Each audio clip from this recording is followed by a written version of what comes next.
Alors comme ça, Vladimir Poutine met en garde les pays occidentaux contre une menace réelle de conflit nucléaire.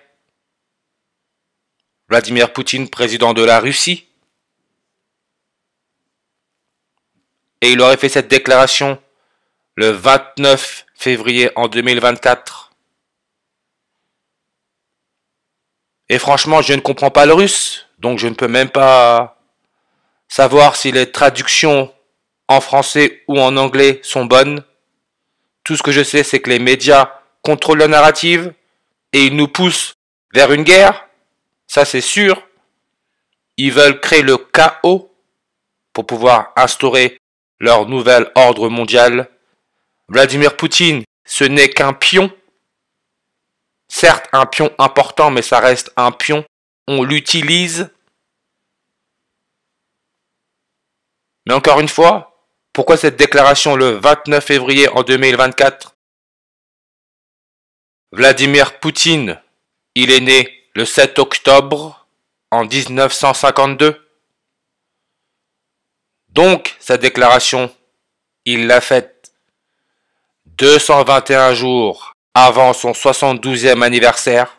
221. Vladimir Poutine, nombre de langues sur sa page Wikipédia, 221. C'est comme ça qu'on nous fait consentir à ce jeu.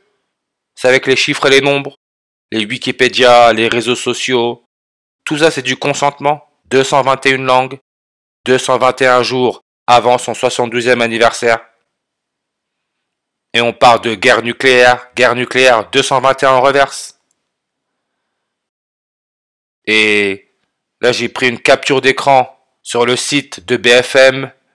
L'Union européenne estime qu'une guerre en Europe n'est pas impossible.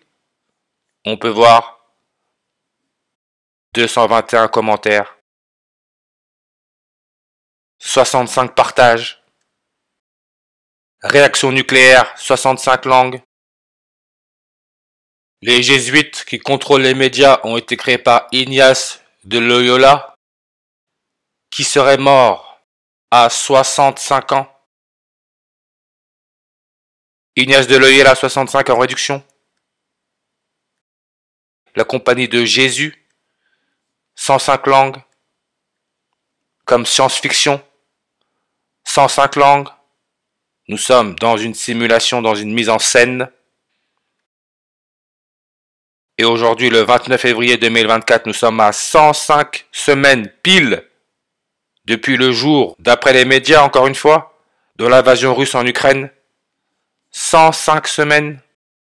Le pape George Mario Bergoglio, qui est le premier pape jésuite, donne 105 en reverse réduction, comme la Française des Jeux. N'oubliez pas, le pape, il est argentin, l'argent, la Française des Jeux, c'est un jeu d'argent.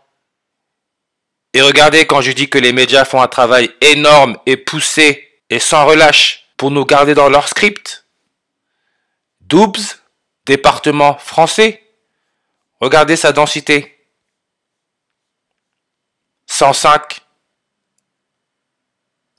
Doubs, il gagne 178 000 euros au loto et partage son gain avec les gérants du bureau de tabac où il a joué.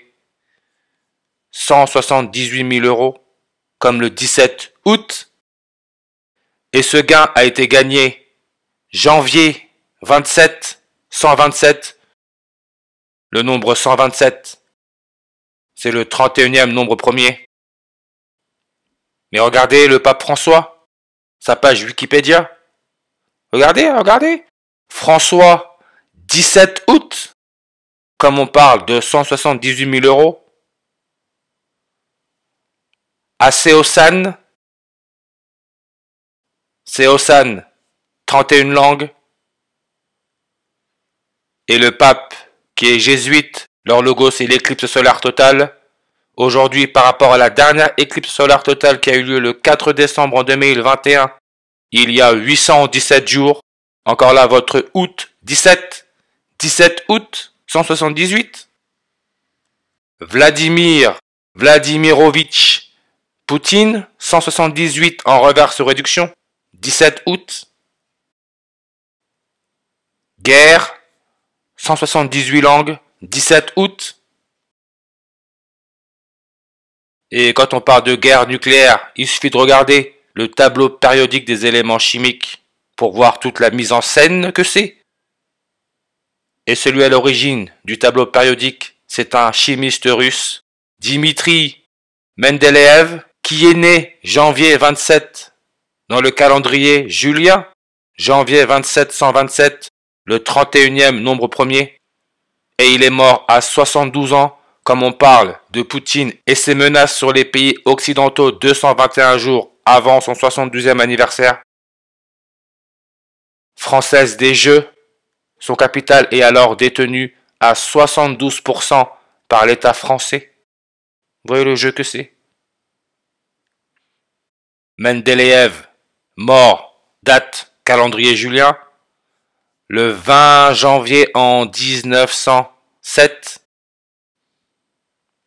Si je prends cette date de mort et je l'inclus dans le calendrier grégorien, par rapport à la date de naissance de Poutine, il y a 45 ans, 17 jours et 8 mois, 178, 17 août,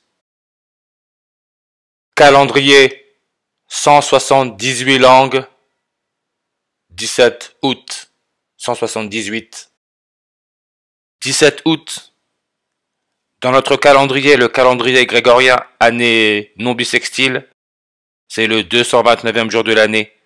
Aujourd'hui, nous sommes février 29, 229. Et si on regarde l'hafnium, élément chimique, avec son numéro atomique 72,